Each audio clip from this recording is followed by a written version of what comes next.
We seem to have reached a significant turning point in American culture. In recent weeks, multiple public figures have been accused of sexual harassment, abuse, and rape, and women and men of all ages have been sharing their personal stories under the hashtag #MeToo about the times they were victimized. I was having beers a couple of weeks ago with the dean of the Episcopal Cathedral, and he said Christianity needs to confess our complicity in developing a culture of misogyny. And reflecting on this conversation, I realized that I probably needed to say something on this cultural moment from the pulpit. So I've set aside the sermon I had planned for today, and this was one of those I had planned in detail way in advance, of course. And I'm going to preach a different one. 5 years ago, during a series we did on King David in the Hebrew Scriptures, I preached a story on the story of the rape of Tamar. So I pulled that sermon back out this week and realized it speaks well to this cultural moment, and so I've adapted it for reuse today. Let us hear now the story of Tamar's rape, as recorded in the book of 2 Samuel.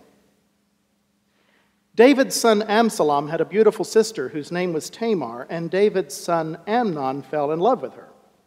Amnon was so tormented that he made himself ill because of his sister Tamar, for she was a virgin, and it seemed impossible to Amnon to do anything to her. But Amnon had a friend whose name was Jonadab, the son of David's brother Shemaiah, and Jonadab was a very crafty man.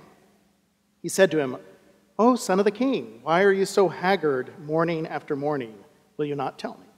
And Amnon said to him, "I love Tamar, my brother Absalom's sister." And Jonadab said to him, "Lie down on your bed and pretend that you are ill, and when your father comes to see you, say to him, 'Let my sister Tamar come and give me something to eat and prepare the food in my sight, so that I may see it and eat it from her hand.'" So Amnon lay down and pretended to be ill, and when the king came to see him, Amnon said to the king, "Please let my sister Tamar come and make a couple of cakes in my sight, so that I may eat them from her hand." And then David sent home to Tamar, saying, "Go to your brother Amnon's house and prepare food for him." So Tamar went to her brother Amnon's house where he was lying down. She took dough, kneaded it, made cakes in his sight, and baked the cakes. And then she took the pan and set them out before him, but he refused to eat. Amnon said, "Send everyone out from me." So everyone went out from him. Then Amnon said to Tamar, "Bring the food into the chamber, so that I may eat from your hand." So Tamar took the cakes she had made and brought them into the chamber to Amnon her brother. But when she brought them near for him to eat, he took hold of her and said to her, "Come, lie with me, my sister." And she answered him, "No, my brother, do not force me, for such a thing is not done in Israel, nor do not do anything so vile. As for me, where would I carry my shame? And as for you, you would be one of the scoundrels in Israel. Now therefore I beg you, speak to the king, for he will not withhold me from you." But he would not listen to her, and being stronger than she, he forced her and lay with her. Then Amnon was seized with a very great loathing for her. Indeed, his loathing was even greater than the lust he had felt for her. And Amnon said to her, "Get out." But she said to him, "No, my brother, for this wrong in sending me away is greater than the other that you did to me." But he would not listen to her. He called the young man who served him and said, "Put this woman out of my presence and bolt the door after her." And so his servant put her out and bolted the door after her. But Tamar put ashes on her head and tore the long robe that she was wearing. She put her hand on her head and went away, crying aloud as she went. And her brother Absalom said to her, "Has Amnon your brother been with you? Be quiet for now, my sister. He is your brother. Do not take this to heart." So Tamar remained a desolate woman in her brother Absalom's house. When King David heard all these things, he became very angry, but he would not punish his son Amnon because he loved him, for he was his firstborn. But Absalom spoke to Amnon neither good nor bad, for Absalom hated Amnon because he had raped his sister Tamar. At the close of this terrifying story, we are told that despite being angry, David does not punish his son Amnon because he loved him. Scholar Eugene Peterson asked directly, "What kind of love is this?" For the story does not tell us that David loved his daughter Tamar or that he took any compassion upon her. The Bible indicates that she lived out the rest of her life a desolate woman. David's love, and Eugene Peterson puts the words in quotes, is a mask for injustice. The story opens with Amnon expressing his love for Tamar, and we are probably shocked that the word isn't lust or obsession or even the more neutral desire. The word is love, and we are told that Amnon loves Tamar before he rapes her and hates her and abandons her to desolation. And indeed, we must ask, what kind of love is this? Rape, abuse, sexual assault, and domestic violence are features of our contemporary life. 1/3 of women and 1 out of every 6 men have been victims of sexual violence. 60% of women report an experience of unwanted sexual attention or harassment in the workplace. Disturbingly, the perpetrators of these crimes often mask their actions with the word love, just like Amnon did in this story. We can say unequivocally that love should never involve violence. Love should never involve abuse. Love should never mean engaging in sex when you don't want to. Love does not objectify you or depersonalize you. Love is not about power or control for one party and obedience or submission for the other party. Love never ignores your desires, your pleasure, your health, and well-being. Unfortunately, religion, including Christianity, has historically been guilty of fostering an environment where these abuses could occur. Christianity taught women to obey their husbands and to submit. It taught women that their pleasures and desires were secondary and maybe even sinful. It encouraged women to be silent, and more than one woman has heard a religious leader tell her that her experience of abuse or violence was her cross to bear, which is about as distorted and incorrect a reading of the cross of Jesus Christ as is possible to make. Christianity has done the same with children. Too often children are taught that their obedience to authority is a requirement for eternal salvation.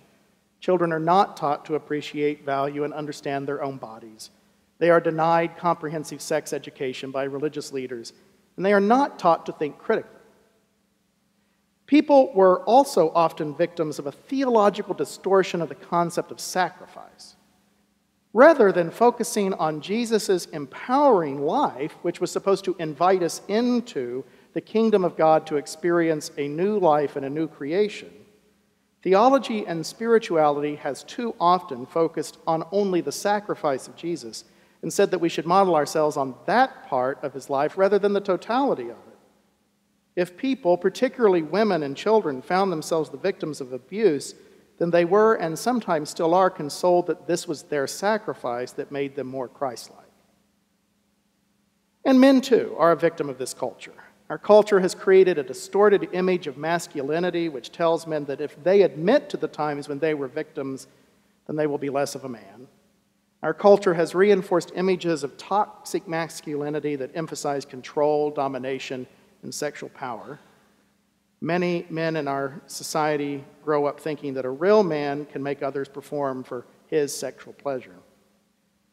Christianity has helped to reinforce these wider cultural notions and has contributed to them. Historically, the mainstream church did not develop a healthy approach to sex. Christianity has too often focused on obedience to a set of rules and dogmas instead of living a whole and abundant life. So, we must quit contributing to the problem with a theology that distorts the good news of Jesus Christ. Too often, what has passed for love is not true love. So what is?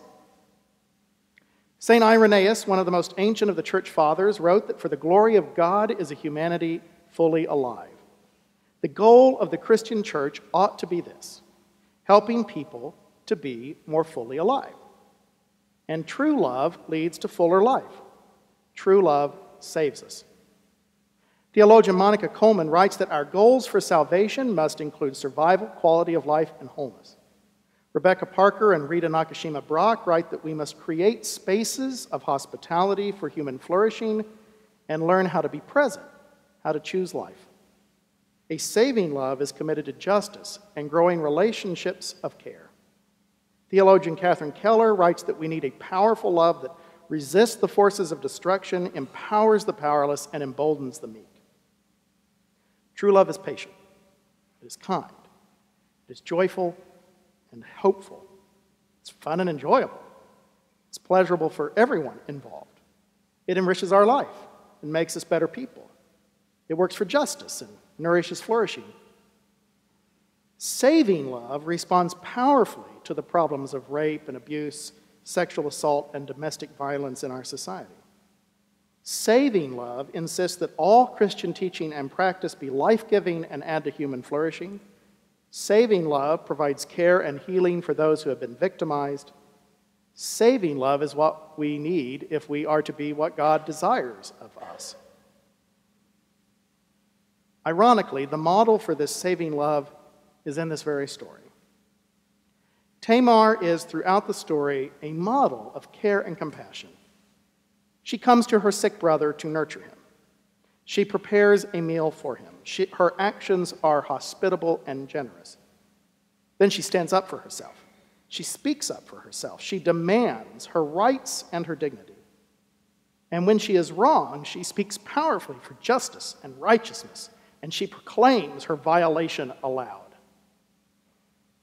Neither David nor Amnon demonstrate anything like genuine love, but Tamar is caring, generous, hospitable, nourishing, justice-seeking, and life-affirming. She contributes to human flourishing. We don't need to ask Tamar, what kind of love is this? Because we recognize immediately that she models true love, the kind that saves us. As the people of God, let us commit ourselves to resisting the forces of destruction, empowering the powerless, and emboldening the meek. Let us create places for hospitality and human flourishing. Let us set as our goals survival, quality of life, and wholeness. And let us take Tamar as our model so that our sister will be desolate no more. Let her love become the model so that others in our time and in the future before us might be saved.